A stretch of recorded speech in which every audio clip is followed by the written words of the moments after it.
Saudara, belum usai dengan kasus pembunuhan berencana Brigadir Yosua yang melibatkan Jenderal Bintang 2 Ferdy Sambo serta kasus dugaan jual beli narkoba oleh Irjen Teddy Minahasa, institusi Polri kembali diguncang badai baru. Badai yang dihembuskan oleh mantan personel Polri Ismail Bolong yang menyebut ada setoran dana dari tambang ilegal yang mengalir ke sejumlah perwira Polri. Salah satunya berpangkat Bintang 3. Sosok Ferdy Sambo bahkan ikut terkait pada kasus ini. Apa kaitannya? Nanti saya jelaskan. Yang jelas semua ini berawal dari sosok di samping saya. Namanya Ismail Bolong. Awal November lalu muncul video dari Ismail Bolong yang menyebut menyetorkan uang setoran hasil dari tambang ilegal ke beberapa perwira Polri. Yang membuat geger, salah satu penerima setoran ini ada nama Kabar Reskrim Komjen Agus Andrianto. Ismail menyebut memberikan setoran sebanyak 6 miliar rupiah pada Kabar Reskrim. Yang saya peroleh dari pengumpulan dan penjual batubara berkisar sekitar 5 sampai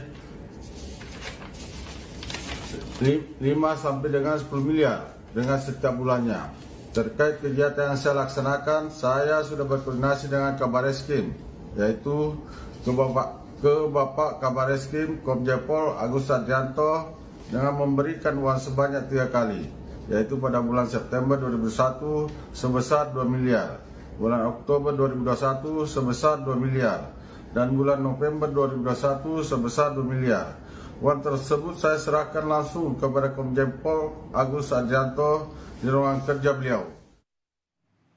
Ya, dari pengakuan Ismail Bolong ini, uang setoran sebanyak 6 miliar rupiah ini tidak diberikan sekaligus ke Kabar Reskrim, melainkan bertahap sebanyak 3 kali, yakni 2 miliar rupiah pada September 2021, 2 miliar rupiah pada Oktober 2021, dan 2 miliar rupiah di bulan November 2021. Dan disinilah kira-kira, saudara, lokasi bisnis tambang ilegal yang disebut Ismail Bolong dalam video. Lokasinya berada di Desa Santan Hulu, Kecamatan Marangkayu, Kutai Kartanegara, Kalimantan Timur. Tapi tak lama setelah video pengakuannya ini membuat geger publik dan institusi Polri, Ismail Bolong tiba-tiba mencabut pernyataannya. Ismail menyebut jika testimoni soal setoran 6 miliar rupiah ke Kabar Reskrim Komjen Agus Andrianto tidak benar. Ismail menyebut jika saat itu ia mendapat tekanan dari Hendra Kurniawan yang saat itu menjabat sebagai Kepala Biro Paminal Propam Polri yang kini tengah terjerat kasus pembunuhan berencana Yosua. Memberikan uang kepada Kabar Reskrim, apalagi pernah saya ketemu Kabar Reskrim. Ya, itu kita ditanya waktu itu ditelepon sama Pak Hendra berapa kali? Saya ditelepon 3 kali melalui HP, salah satu HP Paminal Mabes. Kamu harus baca bikin testimoni katanya. Ya. Saya tidak bisa bicara pasal itu. Pasti Polda pada saat itu Polda. Akhirnya pindah di hotel. Di hotel sudah ada kertas. Sudah ada kertas untuk membaca. Isinya itu. Isinya itu. Nah, kini sampai pada penjelasan mengapa di awal tadi kami sebut jika kasus ini ada keterkaitan dengan Ferdy Sambo. Jadi, Selasa kemarin saudara di luar persidangan membenarkan adanya laporan penyelidikan tambang ilegal di Kalimantan Timur yang ia tangani saat masih menjabat sebagai Kadif Propam Polri. Dan senada dengan Ferdy Sambo, Hendra Kurniawan mengaku telah ikut memeriksa sejumlah petinggi Polri yang terlibat kasus dugaan aliran dana tambang ilegal. Saat ditanya soal apakah Kabar Reskrim terseret dalam kasus dugaan suap Ismail Bolong, Hendra menyatakan hal itu sesuai fakta. Pak Sambo, Pak itu betul Pak, Bapak sempat menandatangani laporan pengaduan Pak hasil tambang ilegal di Kaltim Pak. Komentarnya Nggak ada itu surat. Pak, ada surat itu Pak? Ya sudah benar surat. Gimana Pak? Benar surat itu Pak? Kita tanyakan ke pejabat yang berwenang, surat itu sudah ada. Itu, makasih Pak.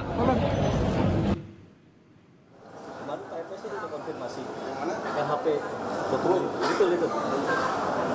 Itu benar ke Pak Hendra meriksa? Betul lah saya. Langsung Pak? Itu yang pejabat yang berwenang aja. Ada datanya nggak? Berarti surat penyelidikannya benar ya Pak ya? Ya betul. Berarti Pak itu menyeret kabar reskrim Pak ya, betul ya? Ya kan sesuai dengan itu. Oke, terima kasih Pak. Lalu siapa sebenarnya sosok Ismail Bolong ini? Ismail Bolong pernah tercatat sebagai anggota Polresta Samarinda berpangkat Aibtu. Ismail bertugas sebagai anggota Satuan Intelijen Keamanan di Polresta Samarinda. Namun pada Juli 2022 lalu, Ismail Bolong resmi purna tugas dari Polri. Pengunduran diri Ismail Bolong karena dirinya ingin fokus menjadi pengusaha. Ismail Bolong dan tambang batu bara ini sepertinya memang punya hubungan. Beredar video lama pada tahun 2020, Ismail Bolong tengah berdebat dengan petugas Kesatuan Pengelolaan Hutan Produksi di lokasi penambangan batu bara ilegal di Kalimantan Timur. Ismail Bolong marah kepada petugas. Ia mengklaim sudah memiliki surat dan membayar fee untuk aktivitas pertambangan. Dugaan aliran dana yang diumbar oleh Ismail Bolong sampai ke telinga Pusat Pelaporan dan Analisis Transaksi Keuangan (PPATK). PPATK akan melacak kebenaran informasi dari Ismail Bolong, mengingat PPATK memiliki database pihak-pihak terkait. PPATK mengaku siap bekerja sama dengan Polri untuk menelusuri informasi ini secara terang benderang. Tentu kita akan juga mengeksplor data yang ada di kita, database kita terkait dengan individu-individu tersebut. Apabila diperlukan, ya kita juga bisa melakukan koordinasi dengan penegak hukum, ya. Kemudian once mereka untuk kasus tersebut misalnya sudah ada investigasi, ada penyidikan yang dilakukan, apalagi ini sudah perintah Kapolri meminta informasi kepada kita, tentu kita juga akan tindak lanjuti. Sementara itu, Ketua Indonesia Police Watch Sugeng Teguh Santoso meminta Kapolri membentuk tim khusus untuk mengusut isu mafia tambang yang menyinggung nama Kabareskrim Komjen Agus Andrianto. IPW mendorong isu ini diproses secara etik di Divisi Propam Polri dan ranah pidana. Membentuk tim khusus mendalami terkait dua pernyataan Ismail Bolong yang berbeda-beda.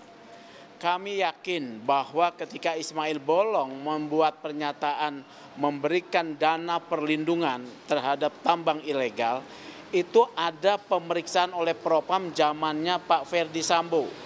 Yang dilakukan oleh Pak Minal waktu itu adalah Brigadir Jenderal Polisi Hendra yang sekarang sudah diberhentikan. Kami menduga kuat Ismail Bolong mendapat tekanan dari pihak tertentu, ya. Tidak hanya PPATK dan IPW, saudara. Menko Polhukam menyerukan hal yang sama, yaitu mengusut kasus Ismail Bolong. Mahfud melihat ada isu dalam tanda kutip perang bintang dalam kasus Ismail Bolong. Mahfud mengatakan para petinggi polisi saling membuka kartu, sehingga Mahfud akan berkoordinasi dengan KPK untuk membuka file tentang modus korupsi, baik di pertambangan maupun sektor lain. Dan hari ini Kapolda Kalimantan Timur membenarkan adanya kedatangan Propam dari Mabes Polri ke Kalimantan Timur untuk memeriksa kasus pada Rabu 23 November kemarin. Kapolda Kaltim menegaskan hingga saat ini belum ada pejabat Polda Kalimantan Timur yang telah diperiksa terkait kicauan Ismail Bolong. Mabes datang ke Samarinda. Oh, Propam masih datang koordinasi sama kita. Tapi sudah koordinasi. Okay. Tapi tugasnya apa kami nggak tahu. Tapi bukan terkait dengan Ismail Bolong. Tapi bukan dengan Ismail Bolong. Mungkin ada hubungan, mungkin saya nggak tahu. Okay? Tapi ada PJU yang diperiksa nggak? Nggak ada. Oke, terima kasih banyak. Fokus menangani kasus yang ada ditangani di pusat. Dua kali membuat pernyataan yang berbeda terkait setoran tambang ilegal, membuat publik bertanya-tanya mana yang benar dari pernyataan Ismail Bolong. Tapi yang jelas Polri tidak bisa menyepelekan begitu saja. Harus dibongkar. Karena kicauan Ismail Bolong sudah menyeret nama dari perwira tinggi Polri yang bisa mengancam nama institusi.